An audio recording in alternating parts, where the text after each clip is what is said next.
بسم الله الرحمن الرحيم.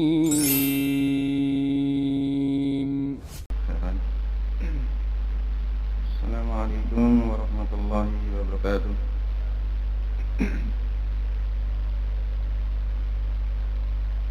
الحمد لله رب العالمين، نحمده ونستعينه ونستغفره ونتوب إليه ونعوذ بالله من شرور أنفسنا وسيئات أعمالنا. من يهده الله فلا مضل له ومن يضلل فلا هادي له. أشهد أن لا إله إلا الله وحده لا شريك له، وأشهد أن محمدا عبده ورسوله وصفيه من خير خلقه وخليله. بلغ رسالة وأدى الأمانة ونصح الأمة وجاهد في الله حق الجهاد حتى أتاه اليقين. تركنا على المهجة البيضاء ليلها كنهارها لا يزيغ عنها إلا هالك. اللهم صل وسلم وبارك على نبينا محمد وعلى آله وصحابته ومن تبعهم بإحسان إلى يوم الدين. أما بعد، اللهم إنا نسألك علما نافعا ورزقا طيبا وعملا صالحا متقبلا. اللهم علمنا ما ينفعنا وانفعنا بما علمتنا وزدنا علما وعملا وهدى والتقى وصلاح ويقينا يا ذا الجلال والإكرام. Ikhwatal iman, a'azzanillah wa iyyakum. Di kajian subuh kali ini, insyaallah kita akan membahas materi tanda-tanda kemunafikan. Rasulullah sallallahu alaihi wasallam bersabda dalam hadis yang diriwayatkan oleh sahabat Abu Hurairah radhiyallahu anhu, ayatul munafiqi thalathah, idza haddatsa kadzaba wa idza wa'ada akhlafa wa idza tumina khana. Wa lahuma min hadits Abdullah bin Amr, wa idza khasam fajar. Jadi wa idza khasama fajar. Kalau dia berbicara, dia berdusta. Kalau dia berjanji, dia menyelisihi. Kalau diberi amanah, dia khianat. Di riwayat lainnya dalam Sahih Bukhari dan Muslim dari sahabat Abdullah bin Amr, ada tambahan lafaz wa idza khasama fajar. Jika bersengketa, dia akan melakukan kefajiran, yaitu keluar dari kebenaran.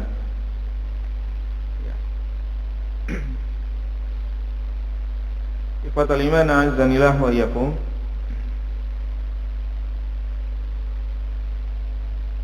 Bahwa kemunafikan itu ada dua macam.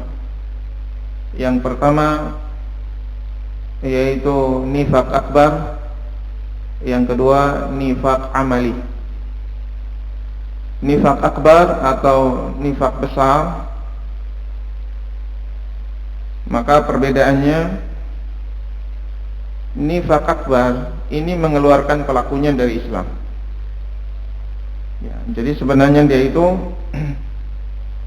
kufur dalam arti batinnya itu kufur kepada Allah, tidak ada keimanan di hatinya, tapi dia menampakkan keislaman secara zahir. Dan ini yang disebutkan sebagai orang-orang munafik di zaman Nabi sallallahu alaihi wasallam. Maka mereka ini yang disebutkan di dalam surah An-Nisa ayat 145, innal munafiqina fi darkil asfali minan nar. Dan mereka juga yang disifati di dalam surah Al-Baqarah ayat 9, yukhadi'una Allah walladzina amanu wama yakhda'una illa anfusahum wama yash'urun. mereka menipu. Jadi mereka melakukan makar yang mana sebenarnya mereka itu tidak menipu kecuali diri mereka sendiri, dan mereka dalam kondisi tidak sadar. Dan orang munafik ini tentu saja kondisinya itu lebih parah ya. Jadi kondisinya lebih parah dari kafir yang asli. Ya, jadi dia kafir lebih parah dari kafir yang asli, karena yang pertama, orang yang kafir ini masih ada kejujurannya. Ya. Jadi dia menampakkan bahwa dia kafir.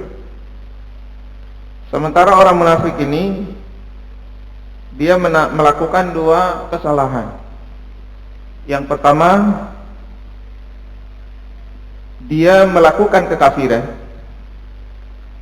Tapi yang kedua, dia menipu Allah. Ya, jadi dia menipu Allah. Sementara Allah Subhanahu wa taala mengetahui isi hatinya. Ya. Oleh karena itu, pantas jika ganjaran yang setimpal bagi mereka yang menipu Allah, yaitu dimasukkan ke dalam keraknya neraka. Jadi neraka itu level panasnya nggak sama, makin ke bawah makin panas. Sementara orang-orang munafik akan menempati keraknya neraka. Jadi ini kalau kita masak, paling bawah itu paling gosong. Jadi orang-orang munafik ini paling gosong. Ya, panasnya nggak sama levelnya dengan yang berada di atas. Kemudian ikhwatal iman azanillah wa iyyakum, maka dari sini kita tahu bahwa hidayah itu hanya di tangan Allah Subhanahu wa taala. Ya. Dan jemaah sekalian azanillah wa iyyakum, maka kata Nabi sallallahu alaihi wasallam, laulallah mahtadaina wala tasaddaqna wala sallaina. Kalau bukan karena Allah, maka kita tidak dapat hidayah. Kita juga tidak bisa sedekah dan juga tidak sholat. Ya. Jadi kita lihat orang-orang munafik di mana asbab hidayah itu sudah komplit datang ke mereka. Ya. Jadi asbab hidayah itu plus komplit. Ya. Yang pertama, mereka itu pintar bahasa Arab. Ya. Yang kedua, mereka ngerti isi Al-Quran. Kalau di daerah kita ada yang melakukan kemunafikan, mungkin agak-agak dimaklumi karena apa? Dia nggak ngerti Al-Quran. Mungkin nggak ngerti Al-Quran. Ya, terjemahan juga nggak tahu. Tapi orang munafik di zaman Nabi Shallallahu Alaihi Wasallam, Al-Quran mereka paham. Gimana nggak paham? Berguru langsung kepada Rasulullah Sallallahu Alaihi Wasallam. Ya, jadi langsung mendengarkan nasihat-nasihat dari Rasulullah Sallallahu Alaihi Wasallam. Ya, jadi mereka tuh santrinya Rasulullah Sallallahu Alaihi Wasallam. Kemudian mereka tahu ayat-ayat Al-Quran yang turun. Ya, jadi turun di mana, sebabnya, asbab turunnya apa, tahu mereka asbab nuzul, ya, dan mereka tahu makna Al-Quran.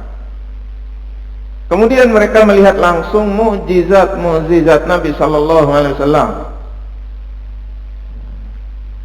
Kalau di daerah kita, dukun aja kalau bisa berdiri di daun, masuk dalam batu, ya, kemudian berjalan di atas laut, itu luar biasa, pengikutnya banyak. Apalagi yang mereka lihat ini mukjizat, mereka lihat langsung, ya. Kemudian ikhwatul iman azanillah wa iyyakum, bahwa mereka mendengarkan ceramah-ceramah Nabi sallallahu alaihi wasallam, dan juga hal ini karena mereka ikut sholat, ya. Jadi mereka ikut sholat. Maka jamaah sekalian azanillah wa iyyakum, di dalam hadis asqala salatin 'alal munafiqina salatul isya'i wa salatul fajr, salat yang paling berat bagi orang-orang munafik yaitu salat fajar dan salat isya, ya, salat isya dan salat fajar. Itu karena apa? Karena orang munafik di zaman Nabi sallallahu alaihi wasallam juga salat berjamaah. Kemudian mereka kalau zuhur datang, asar datang, maghrib datang dia, isya ngilang, ya, karena dulu nggak ada lampu, ya. Kalau sekarang kita bisa melihat sampai di belakang, ya, dengan jelas sampai di belakang, bahkan ada CCTV, ya, sehingga pengurus masjid dengan jelas tahu siapa aja yang masuk masjid, bahkan maling kotak amal aja kelihatan, ya. Tapi zaman dulu beda, sehingga kalau isya sama subuh mereka absen, ya, mereka absen kalau isya sama subuh, ya. Jadi jamaah sekalian azanillah wa iyyakum, kenapa kok mereka muncul ketika zuhur sama asar sama maghrib? Karena mereka ingin menunjukkan kalau mereka itu Islam, ya. Ya, jadi karena di kalangan sahabat orang-orang yang meninggalkan sholat jamaah itu tertuduh kafir atau munafik, ya. Jadi nggak pernah muncul di masjid itu tertuduh kafir atau munafik. Menurut sahabat Ibnu Mas'ud, sahabat Ibnu Mas'ud mengatakan bahwa yang meninggalkan sholat jamaah di kalangan kami itu tertuduh munafik. Maka supaya nggak ketahuan, mereka menampakkan diri di zuhur, asar, maghrib, ya. Kalau zaman sekarang banyak yang ngaku Islam dan nggak pernah muncul di sholat jamaah, ya. Kalah sama orang munafik dulu. Ya. Orang munafik muncul zuhur, asar, maghrib, muncul dia. Sekarang ngaku Islam hanya muncul di hari raya, ya. Kemudian jamaah sekalian azanillah wa iyyakum,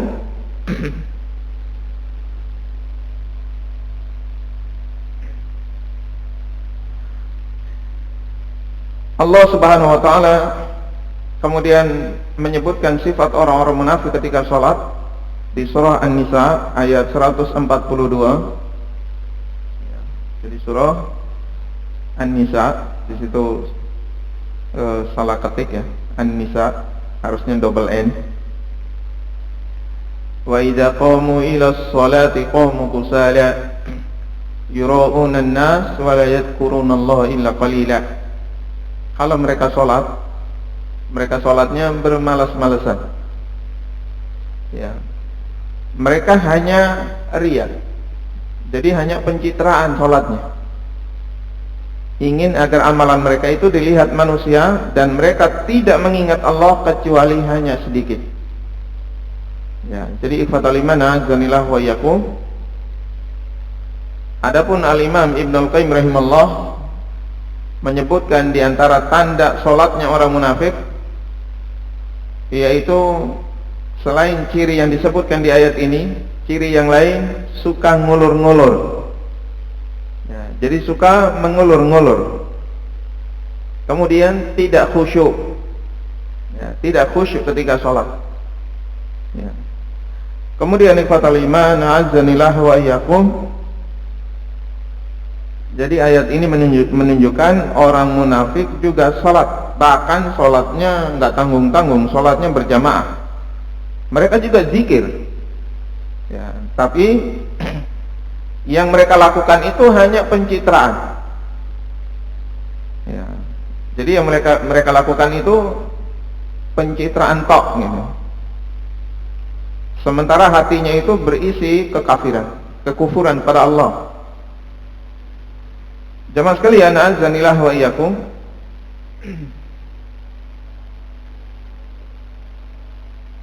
Di zaman kita, ya, jadi adapun di zaman kita, maka kita lihat ada yang KTP-nya Islam, kemudian gelarnya muka belakang, profesor, doktor, kemudian namanya kemudian di belakang juga masih banyak gelar-gelarnya, tapi benci syariat Islam, ya, kemudian menghalalkan homoseksual, mereka menghalalkan LGBT, katanya yang haram itu kalau pemaksaan, kalau suka sama suka halal, ya, bahkan zina pun mereka halalkan, asalkan suka sama suka. Haram itu kalau memperkosa, ya. Jadi kalau perkosa baru haram. Sementara dia dosen UIN, ya.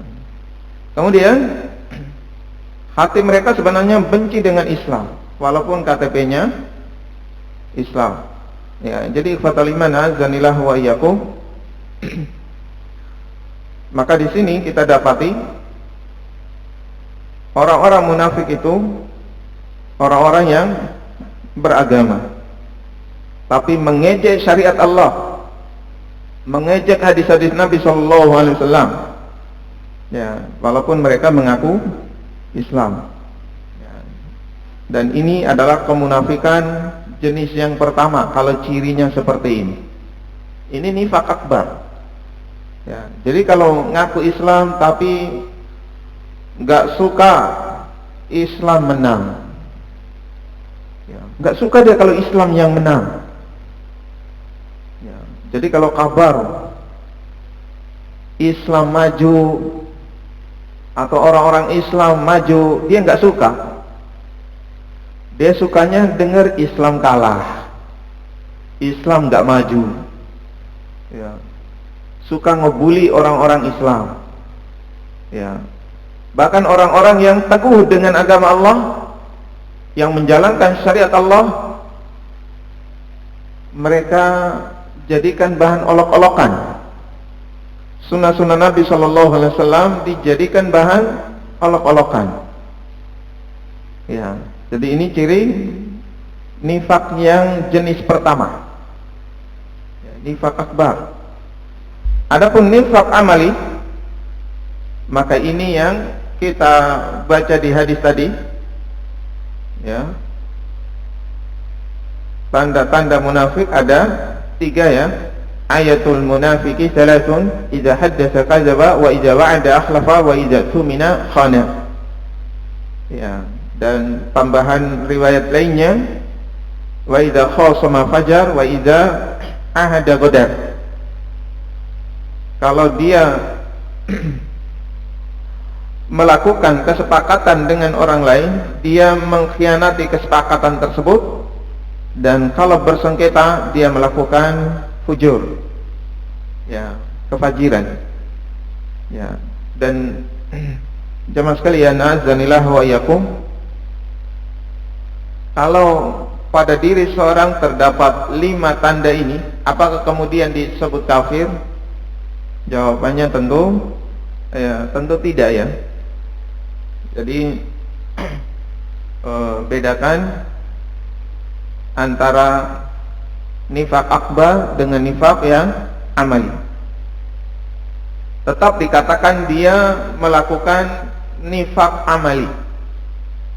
nifak kecil selama imannya masih ada di hatinya.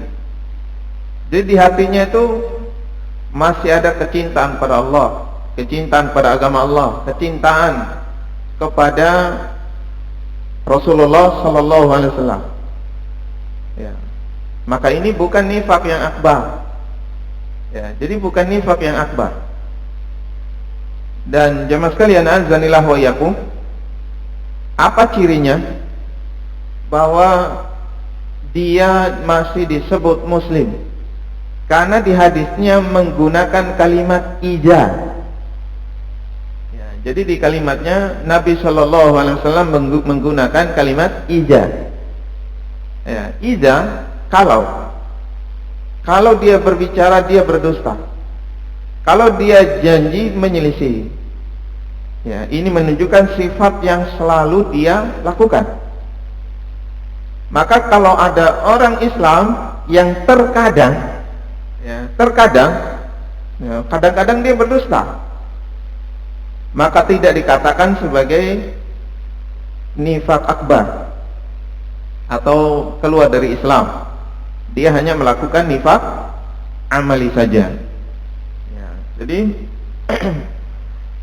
karena terkadang seorang muslim terjerumus dalam kemaksiatan di mana dia kadang berdusta, kemudian kadang menyelisih janji, kadang melakukan kefajiran, kadang khianat, mengkhianati amanah. Ya, ini tidak dikatakan sebagai nifak akbar, munafik tulen yang keluar dari Islam. Tetap dikatakan seorang mukmin, namun melakukan kemaksiatan. Ya, jadi tetap dikatakan mukmin, hanya saja dia melakukan nifak amali atau kemaksiatan. Ya. Berbeda dengan orang yang selalu, ini disebut dengan nifak amali. Ya, jadi disebut dengan nifak amali kalau dia selalu gitu. Ya. Pokoknya kalau ngomong itu pasti ada dustanya.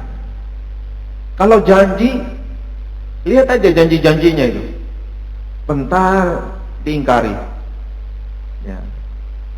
Jadi kalau dia itu masih Islam tapi selalu dengan sifat-sifat ini, maka ini disebut dia melakukan nifak amali. Ya, jadi dia melakukan nifak amali. Kemudian nifatul iman azanillah wa iyyakum. Ya, jadi bedakan antara yang kadang khianat, ya, kadang dusta. Ya, itu bedakan dengan yang selalu dusta, selalu khianat. Kalau yang selalu, baru dia melakukan kemunafikan. Tapi nifak amali tidak keluar dari Islam. Ya, jangan sampai pas mau disolatin, gak usah disolatin tuh. Gak usah disolatin. Dia selalu berdusta. Dia selalu khianat. Ya, ini kafir. Tidak. Ya, walaupun dia selalu berdusta, dia selalu khianat, tapi dia disebut melakukan nifak amali. Ya, dia melakukan nifak amali. Beda lagi kalau ciri yang pertama tadi ya. Ya, ciri yang pertama itu, dia punya sifat benci dengan sunnah Nabi Sallallahu Alaihi Wasallam, benci dengan Islam, benci dengan syariat.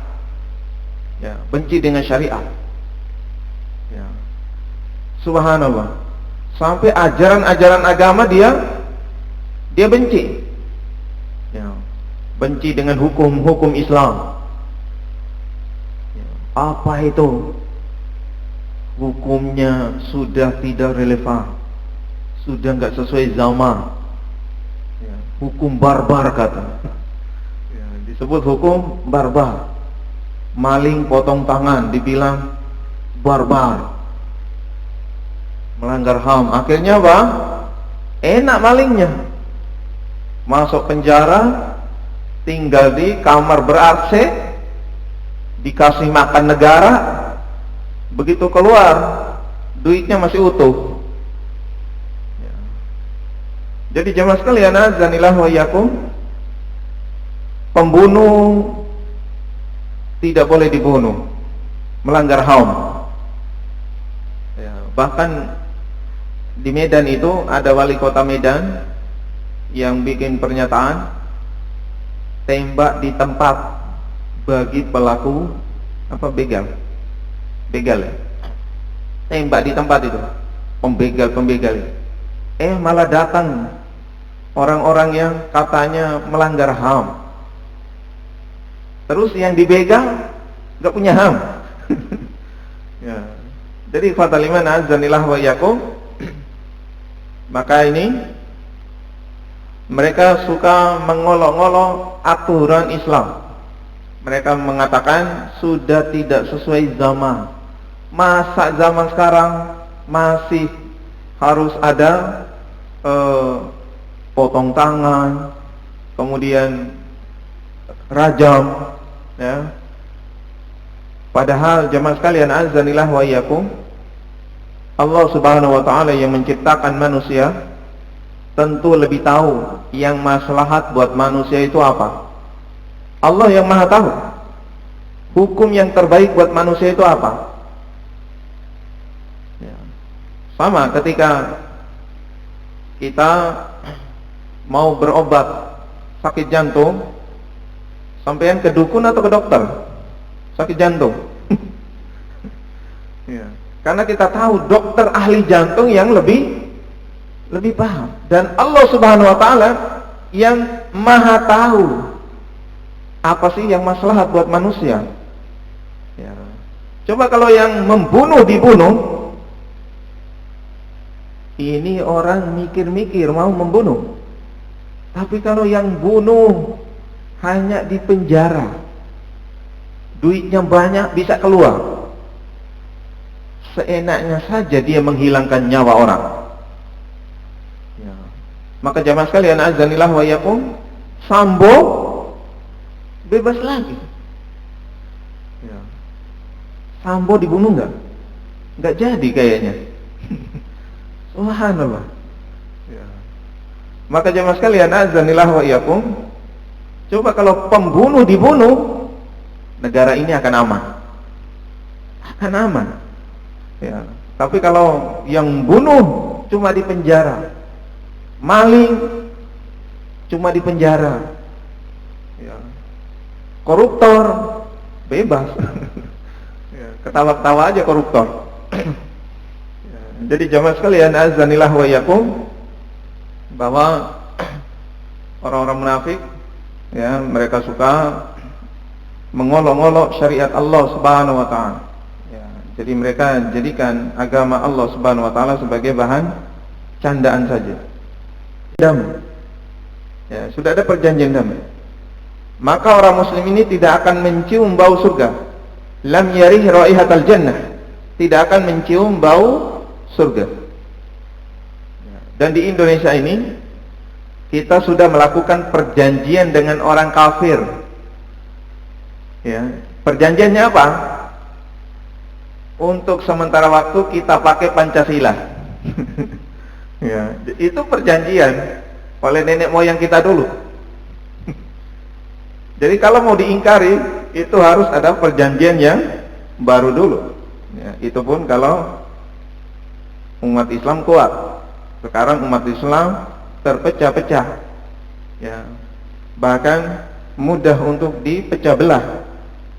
Sehingga ikhwatal iman azanillah wa iyyakum, jangan sampai kita kemudian menyelisihi perjanjian itu, ya, padahal kita sudah melakukan perjanjian, bahkan ditandatangani oleh nenek moyang kita dahulu dengan wakil-wakilnya.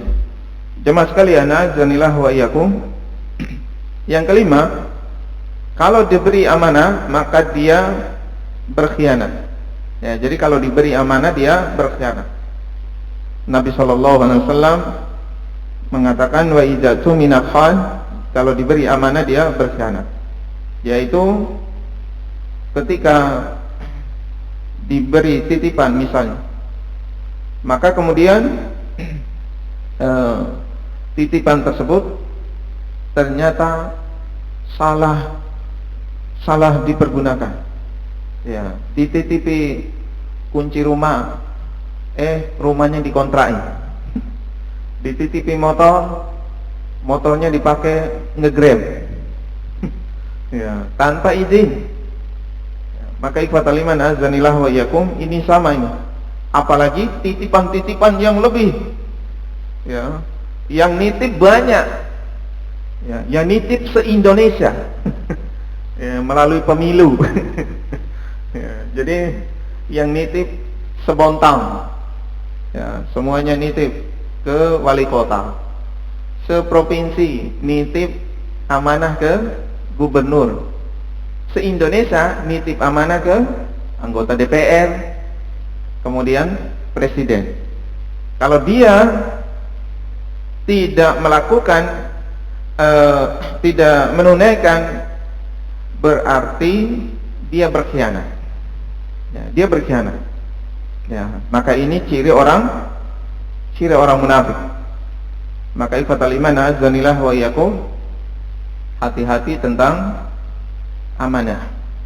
Ya, barangkali ada pertanyaan, silakan.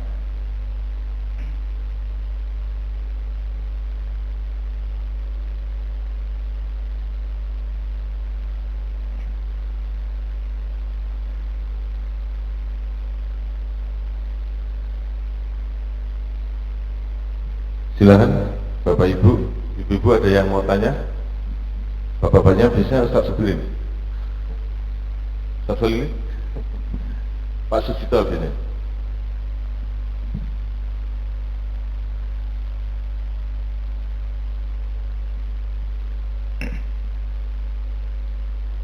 Ini Pak.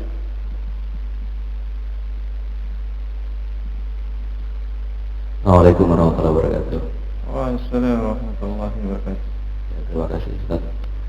Ceramahnya dikhawatirkan kita sendiri takutnya masuk ke dalamnya orang-orang munafik. Nah, tadi yang terakhir itu kadang-kadang kita sering lupa gitu menitipkan amanah kepada orang munafik, tapi kita selalu mengulangnya gitu, menitipkan terus kepada orang-orang munafik gitu. Nah, ini seperti apa ini supaya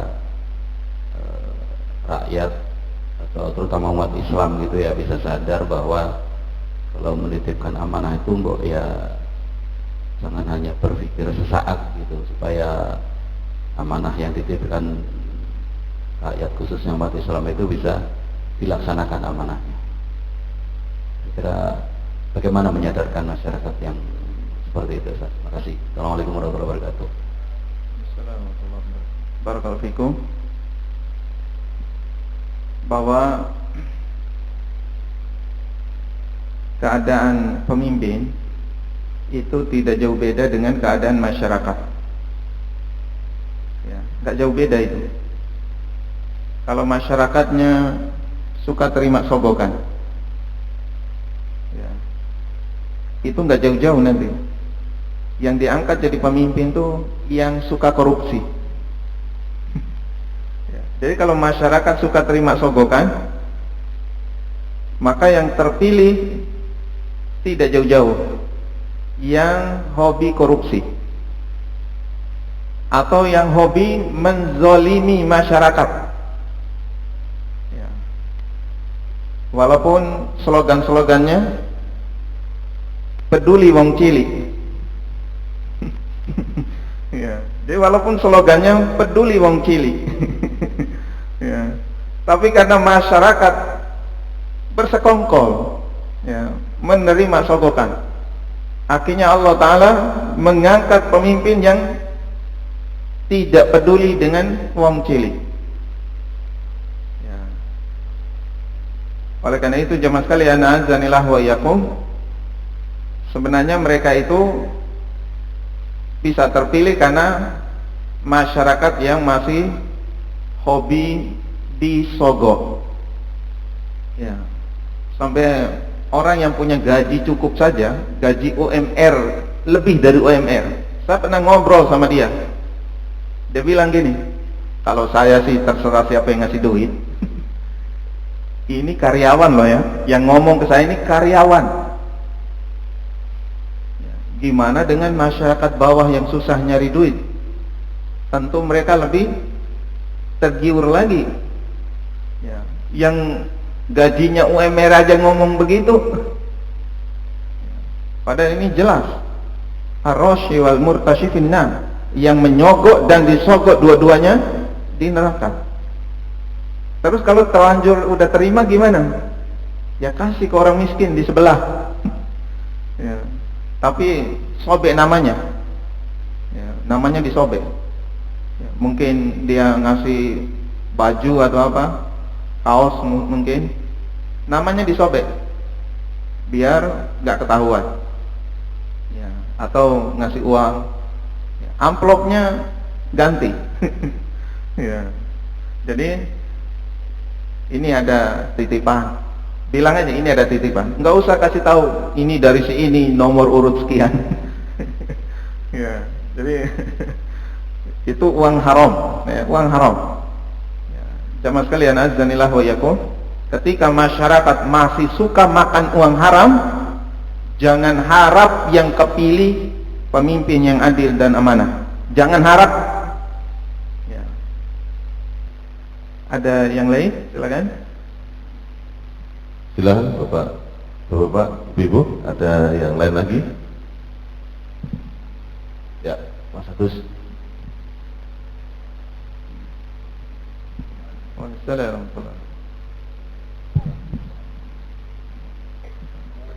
Kurang lebih menyambung pertanyaan Pak Adi tadi. Ya. Andaikan kalau bentuknya berupa perlengkapan masjid atau peralatan dalam tanda kutip menyumbang, walaupun kita ya tahulah bersama kalau itu ada ketidakikhlasan sebetulnya karena untuk meraup suara gitu. Itu bagaimana Ustaz? Jamaah sekalian azanillah wa yakum, kalau nyumbang ke masjid misalnya, kalau nggak kepilih karpetnya diambil, itu yang bermasalah. Ya. Kalau misalnya model pemilihan di Indonesia memang seperti ini, sampean tidak terlihat peduli masyarakat, nggak akan dicoblos. Ya. Nyalek Pak ya. Ya. Jadi kalau dia ngasih kemudian dengan persyaratan yang terikat seperti yang pernah terjadi di Pulau Tidore, Maluku Utara, ya, dia sudah nyumbang karpet ke masjid di Tidore, ya, ternyata tidak kepilih. Maka ketika dia ngasih sambutan di masjid hari Jumat, dia ungkit-ungkit, ya, diungkit-ungkit itu. Nah ini yang jelas-jelas bermasalah, ya.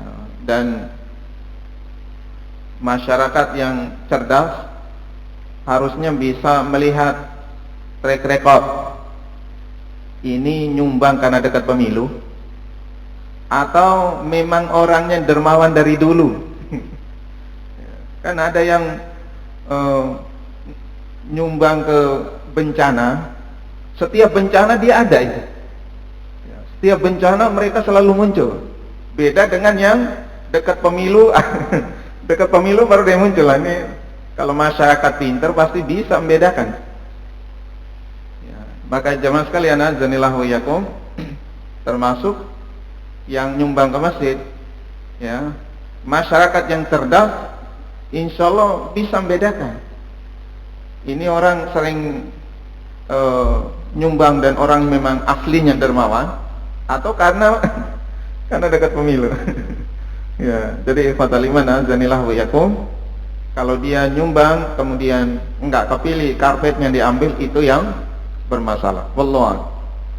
Ya, dan jangan sampai punya syarat jamaah harus nyoblos. Ya kan nyumbang ya nyumbang aja.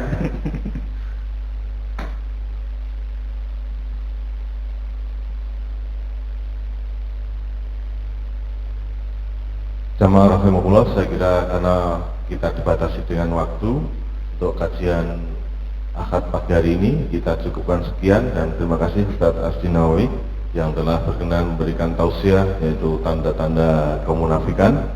Mudah-mudahan kita semuanya terhindar dari hal tersebut. Amin, amin ya rabbal alamin.